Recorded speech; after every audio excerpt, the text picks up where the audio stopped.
ऋषि मुनियों की पावन धरती, देश धर्म का नाता है। कहते सारे लोग यही हैं, गो हमारी माता है। जाग उठो ओ भारतवासी, जाग उठो ओ भारतवासी, गो पर छुरियां चलती हैं। बंद करो गो माँ की हत्या, सारी जनता कहती है। बंद करो गो माँ की हत्या, सारी जनता कहती है।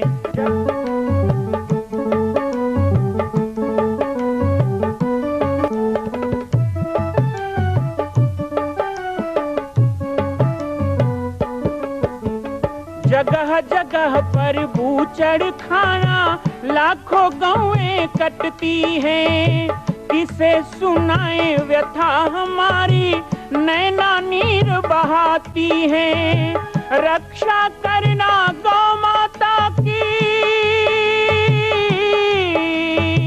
रक्षा करना गौ माता की, गीता ज्ञान सिखाती है। बंद करो गो माँ की हत्या, सारी जनता कहती है। बंद करो गो माँ की हत्या, सारी जनता कहती है।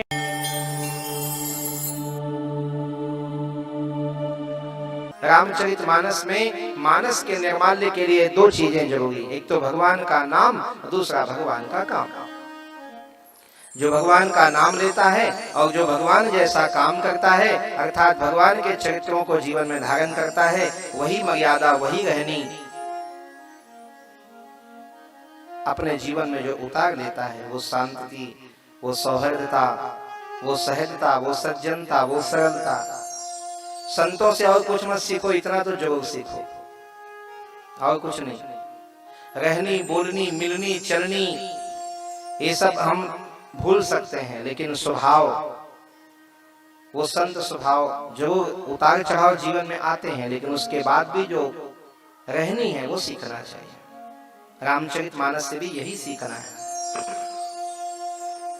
प्रसंग में जोड़ते हैं, श्री विश्वामित्र जी ने कहा कि धनुष यज्ञ है राघव, मेरे पिता ने आपकी यज्ञ की रक्षा के लिए मुझे भेजा था, मैंने आपकी यज्ञ की रक्षा कर दी, मेरे पिता का वचन पूरा हुआ, अब मैं जाऊंगा अयोध्या। बोले नहीं, आपके पिता ने आपको मेरे यज्ञ की रक्षा के लिए नहीं, यज्ञ की रक्षा के लिए भेजा था। इसमें मेरा और तुम्हारा नहीं, मेरे यज्ञ की तो रक्षा हो गई, लेकिन अब जनक के यज्ञ की रक्षा कौन करेगा? वहां तो आपको चलना होगा। धनुष यज्ञ सुनिरकुल ना था, हरस चले मुनिवर के साथ। भगवान मर्यादा पुरुषोत्तम है, पिता ने जितनी आज्ञा दी उतना ही करना चाहते हैं, लेकिन गुरुदेव ने स्पष्ट कर दिया, विश्वामित्र ने स्पष्ट कर दिया कि उन्होंने सभी यज्ञ की रक्षा की जिम्मेदारी आप तो यज्ञ रक्षक हैं। यदि मेरे यज्ञ की रक्षा हो गई है तो जनक के यज्ञ की भी रक्षा आपको करनी।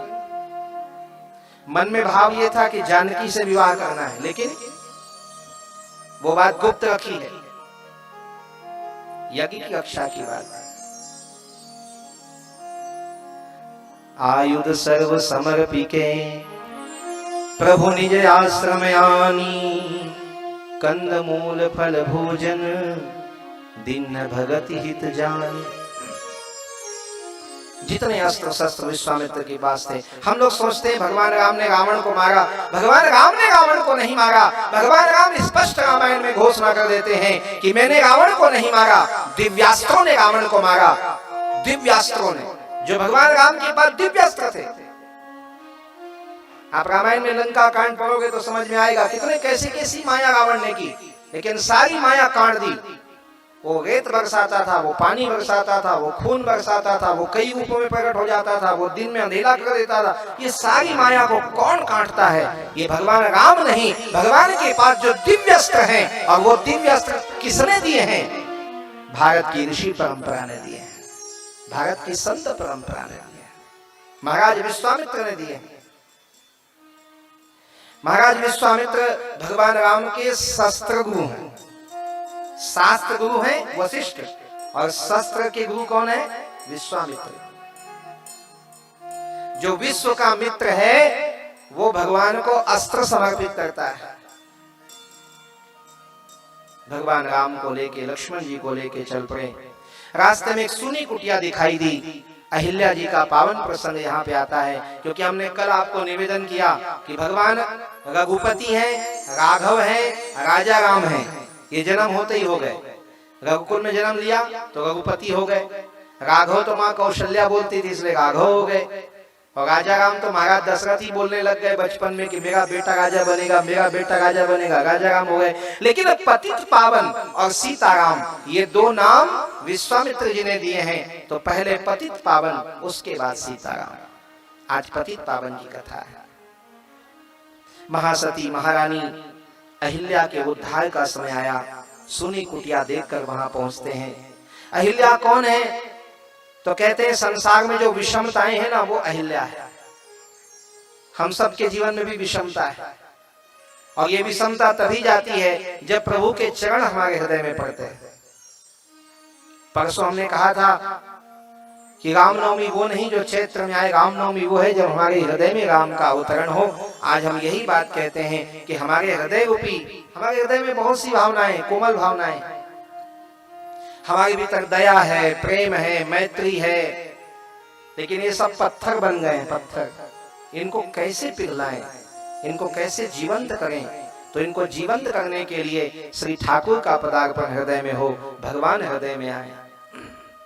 किसी कवि ने कितनी बढ़िया बात कही।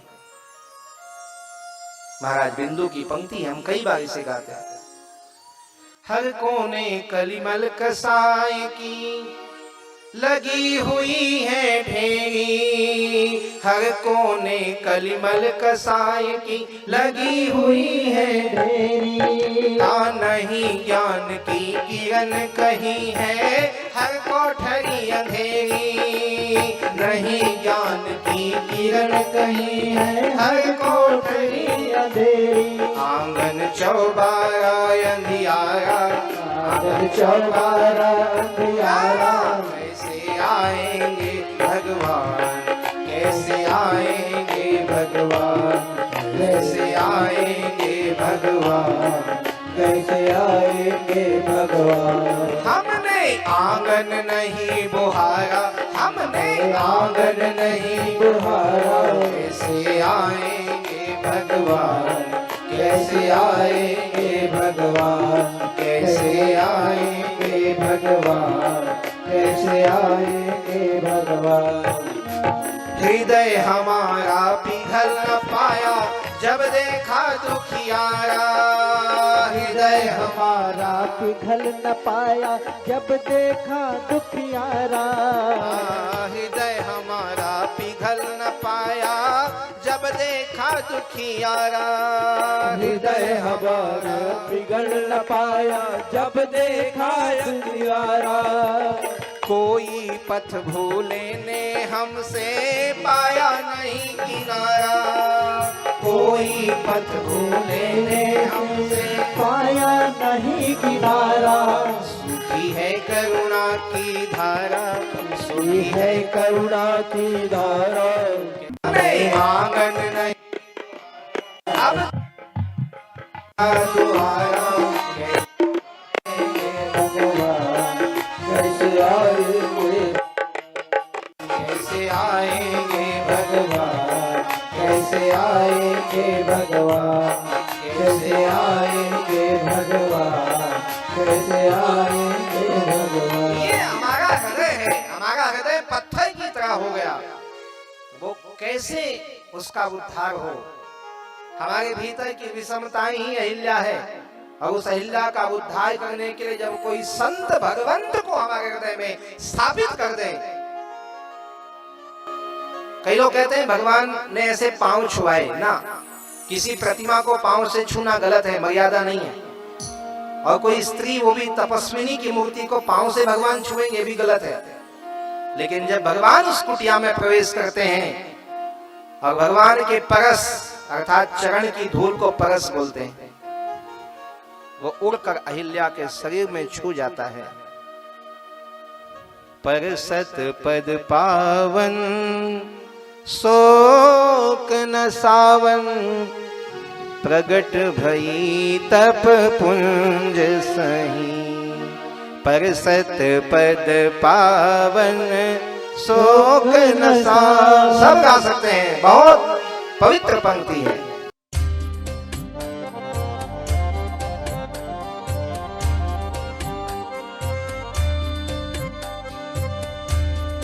मां कौशल्या की पावन जन्मभूमि छत्तीसगढ़ प्रांत में बालोद जिला में स्थित है श्री सर्वसिद्ध शक्तिपीठ जामड़ी पाटेश्वर धाम।